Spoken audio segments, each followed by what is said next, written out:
hojjechuu qabna jechuudha. Tokko uummata keenya gidduutti akka wal baratu, akka wal hubatu, akka wal amanu, akka daran cimu irratti hojjechuu tokko sadarkaa uummataati.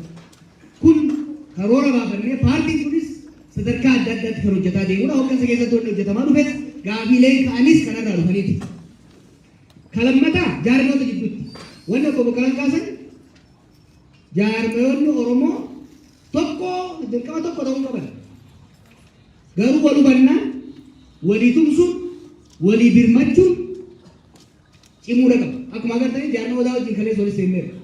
Adda bilisummaa Oromoo wajjin nu hidhan malee walii galtee memorandum of understanding mallatteessinee tumsa walootiin hidhannoo seenuuf qophiirra ture. Tumsi keenya sun nu hidhanii waraqaa keenya ciccirramtee battus onnee keenya keessa rubee abaaban tokko waliin jirra jechuudha. Gara biyyoonni tokko jennee harka isin hin dhoofsifne. Hojii tokko taanee dib jennee ciifnee qorrifnaan bu'aa hin qabu. Tokko taanee tokkummaadhaan gara fuulduratti wal taanee kan hojjennu. Isaan kun osoo hin ta'in qabsaa'ota Oromoo bifa adda addaatiin biyya keessaaf ala jiranis kaafaa'uun kan danda'u ofitti hammatee kaan tumsee walii galee ni hojjeta. Gara fuulduraatti kana karoora biitee fudhannee kan deemnu ta'a. Sadarkaa sadaffaatti hooggansa. Uummata jeeraa sadarkaa jarmaa hooggansa. Jaarmoonni walitti dhufanii hooggansa jaarmaa tokko keessattuu wal hubachuu baannan, wal jaalachuu baannan, walii abboomamuu baannan, wal guddisuu baannan, wal masaquu baannan bu'aan qaba. Kanaaf hooggansa amma filattan seentiraal komitees haa ta'u hojii raawwachiiftu akka wal baratu, akka wal simatu, akka wal fudhatu godhu irratti hojii guddaa hojjenna torbaanota deema kana keessatti. Tokko kana. Lammaffaa gahoomsi hooggansa kana akkuma agartan gameeyyii waggoota dheeraan jala jiran gubbaa turan qabna isaanirraa muuxannoo barachuu. Warri jalaa dhufne jirra kan barnoota sadarkaa adda addaa qaban kan beekumsa gumii kanatti fidu hooggansa kanatti fidu qabu jechuudha. Sakkoo osoo hin ta'in ofiirraa baanee jaarmiyootaa fi mootummoota leenjii gahumsa capacity building nuu kennan irratti hojjennee collective leadership keenya ol kaasuudhaaf hojii bal'aa hojjenna. Kana waan asii seenna jechuudha.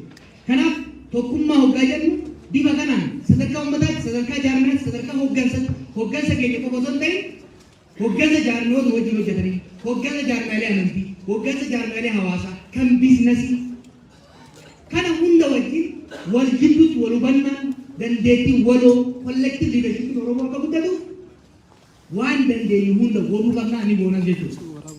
Gaabiin obboleessii hojii irraa kaate kaafoo irratti godina tokko irraa ka'uun waan gaarii. Godina hedduu kaafoo qomataa ture akkasitti jiran kaafaa was imperfect yeroo dheeraa. Hamachaa tursan, hamachaa turre, komachaa turre. Kuni soba miti. Jaarmaa warra shawaati, jaarmaa kiristaanotaati jedhamaa ture. Dhugaa bal'aa miti. Atruus kana jijjiiruudhaaf hojii bal'aa hojjetamee jijjiiramni guddaan dhufee jira. Namni waan argatetti hin shakkarre, rabbiin hin galateeffanne yookiin immoo hooggana hin galateeffanne taphamuuti illee hin guddifame. Tokko akkoolee gochuun ta'e. Miseensonni gameeyyii waggaa 25 jaarmaa kana keessa turan dandeettii osoo qabanu, gahumsa osoo qabanu,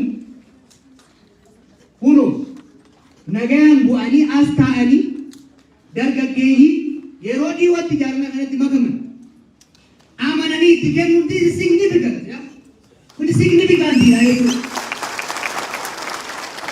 San qofaa miti wal waqarree walitti iyyine probably yeroo duraati bakka Itoophiyaatti jaarmanii kana hojjete jiru.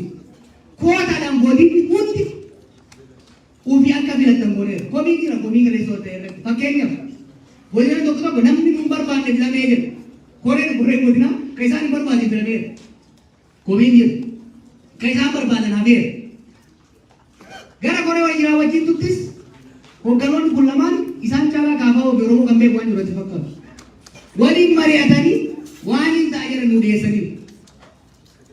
Warra koree wajjin raawwachiin nu seene keessaa warri aanotoo seenuu baate hawwu jira. Hojiin mataa. Hojiin mataaneetti jiwa hin dandeenye ji'a jaboota yookaan koree wajjin galeessaa walitti dhufu namni sun akka bahu yaada dhiyeessaa jechuudha. Namni hafe kan barbaadu kan cimaa jedhu immoo kaamee jiran. Namni sun immoo daran jabaa jabaatee naamusaanis dandeettii isaa guddifatee qoree jiru isaa keessatti warra jiran kana caalee yoo naanii yaate marsaa itti hawwatu qoree jiru isaa akka seenu irratti hojjetaa jechuudha. Wanni fudhatamne walitti iyyaan kan dhugaan hin jiru. Kana gootan malee isin diigna. Wayyaanee hin dandeenye bilchiginaa hin dandeenye.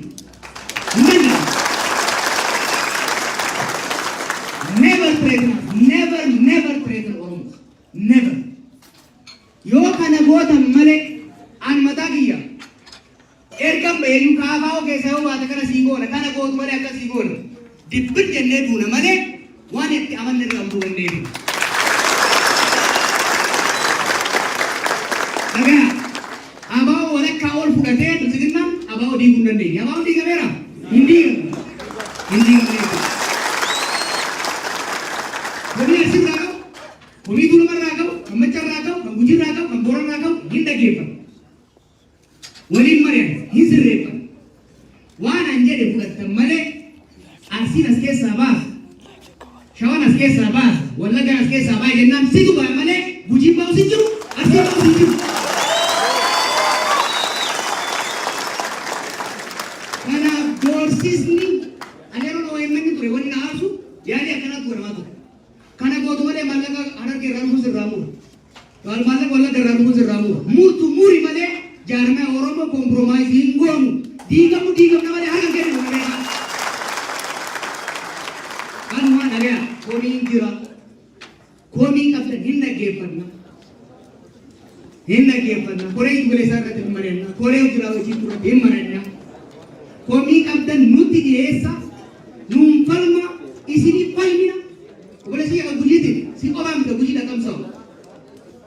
Hagam tak ke iya tu rebel kami ti. Hagam tak ke iya tu bunyi dah. Karena di nulle numpage sini. Of kawa bakawa bunyi bakawa arsi ingoli ni. Karena wali kamsau na hangki na jiru. Amma wajan ni nul bepan na. Hangki na jiru itu bukan rinja galaduma.